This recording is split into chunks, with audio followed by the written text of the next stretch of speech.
এটা কুকুৰ পোৱালি দেখি মই আচৰিত হ'লোঁ। কিমান ঠাণ্ডা লাগিলে বাৰু এটা কুকুৰ পোৱালিয়ে নিজৰ গাত বাতৰি কাকতখন কামুৰি টানি আনে।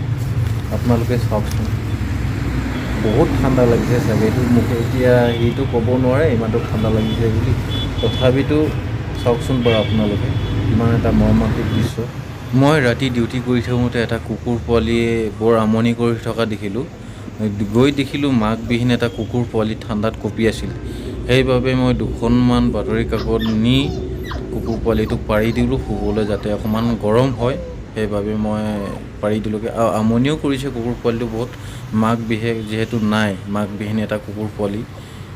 বেয়াও লাগিছে। এতিয়া মইনো কৰিম কি, খাবলৈ দিব একো নাই মোৰ হাতত বৰ্তমান। ভোকে লাগিছে নে কি লাগিছে মই নাজানো। মাকৰ পৰা বিচ্ছিন্ন হৈ কুকুৰ পোৱালিটোৱে বহুত মন মাৰি আছে, আপোনালোকে দেখিছেই নহয়। বেয়াও লাগিছে, কি কৰিম। সেইবাবে ৰাতি যিহেতু ঠাণ্ডা লাগিছে, সেইবাবে মই বাতৰি কাকত দুখনমান আনি পাৰি দিলোঁ আৰু ওপৰত দুখনমান জপাই দিবলৈ চেষ্টা কৰিছোঁ। মই যেতিয়া পোৱালিটোৰ গাত বাতৰি কাকতখন দিছিলোঁ, তেতিয়া কামুৰি নিজৰ ওচৰলৈ বাতৰি কাকতখন টানি আনিছিল। চাওক, আপোনালোকে দেখিছে এটা কিমান মৰ্মান্তিক দৃশ্য।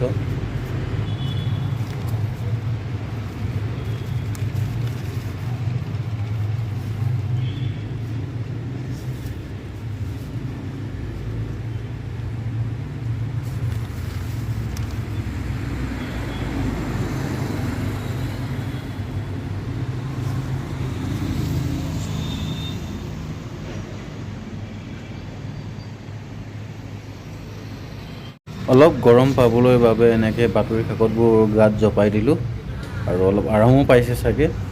খুব ধুনীয়াকৈ শুইছে।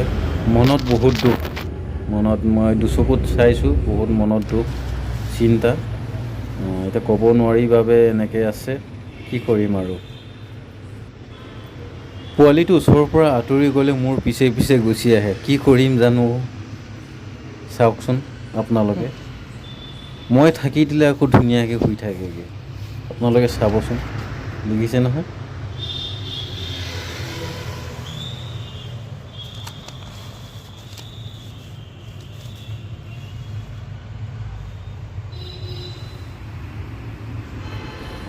পোৱালিটো বহুতেই মন মাৰি আছে, আপোনালোকে চাওক। মাকৰ পৰা বিচ্ছিন্ন হৈ এনেকৈ থাকিব লগা হৈছে। এতিয়া মই দেখিলোঁ বাবে মই এনেকৈ অলপ কৰি দিছোঁ। খুব মনটো মাৰি আছে, চাওকচোন আপোনালোকে। খুব কান্দি আছে, সেইবাবে আকৌ এবাৰ চাব আহিলোঁ। মোক দেখাৰ লগে লগে চাবচোন আপোনালোকে কেনেকৈ মাত দিব। দেখিছে, শুনিছেই নহয়। ঠাণ্ডা পাইছে একচুৱেলি, ইয়াত শুই থাকিবলৈ ঠাণ্ডা পাইছে। যিহেতু মাকো নাই, সেই গতিকে সি অকলে এনেকৈ শুবলৈ বেয়া পাইছে। মই যদি আহি দিওঁ আকৌ তেনেকৈ শুই দিয়ে ধুনীয়াকৈ। কিন্তু মই এতিয়া ইয়াৰ লগত বহি থাকিব নোৱাৰোঁ। মোৰো যিহেতু ডিউটি আছে, ডিউটিৰ মাজতে ইয়াকো চাই আছোঁ, নিজৰ ডিউটিও কৰি আছোঁ। কি কৰিম, খাবলৈ দিব একো নাই মোৰ হাতত। অলপ ভালকৈ পাৰি দিবলৈ চেষ্টা কৰিছোঁ। দেখিছে নহয়, মই থাকিলে আকৌ ধুনীয়াকৈ শুবলৈ চেষ্টা কৰে। লগ লাগে একচুৱেলি। অৱশেষত আমনি কৰি থকাৰ বাবে মই ভিতৰলৈ মোৰ কেবিনলৈ লৈ আনিলোঁ। মোৰ কেবিনৰ মই বহি থকাৰ ওচৰতে মই কাগজ পাৰি দিলোঁ, ওপৰত বস্তা এটা জপাই দিছোঁ। যিহেতু কাপোৰ নাই মোৰ হাতত। খুব ধুনীয়াকৈ শুইছে, আৰামত শুইছে, একো আমনি নকৰাকৈ শুই আছে। আপোনালোকে চাওক, খুব ধুনীয়াকৈ শুই আছে। চাওক, জীৱ জন্তুক আপোনালোকেও মৰম কৰক, আৰু জীৱ জন্তুও আপোনালোকক মৰম কৰিব। সেয়া এটা মই প্ৰমাণ পালোঁ। প্ৰথমতে মোক চুব দিবই নিবিচাৰে, কামুৰি দিব বিচাৰে। যেতিয়া মই মৰম কৰিলোঁ, ধুনীয়াকৈ মালিচ কৰি দিলোঁ, তেতিয়া মোৰ কাষ চাপিছে, মোৰ লগ নেৰা হ'ল। সেয়া এটা মই প্ৰমাণ, লগালগ পাইছোঁ প্ৰমাণ। আপুনি মৰম কৰিলেহে আপোনাকো মৰম কৰিব, সেইটোৱে এটা উদাহৰণ।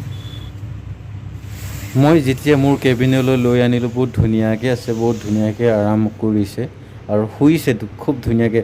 মোৰ লগত যে এটা কুকুৰ পোৱালি আছে, মই এইটো অনুভৱেই কৰিব নোৱাৰি। অজ্ঞানী জীৱ জন্তুক আপোনালোকেও উদ্ধাৰ কৰক, ময়ো উদ্ধাৰ কৰিম। এদিন নেদেখাজনে আপোনাকো উদ্ধাৰ কৰিব, মোকো উদ্ধাৰ কৰিব। মোৰ মনৰ কথাষাৰ মই প্ৰকাশ কৰিছোঁ। আপোনালোকৰ মনৰ কথাবোৰ প্ৰকাশ কৰিবচোন কমেণ্টত।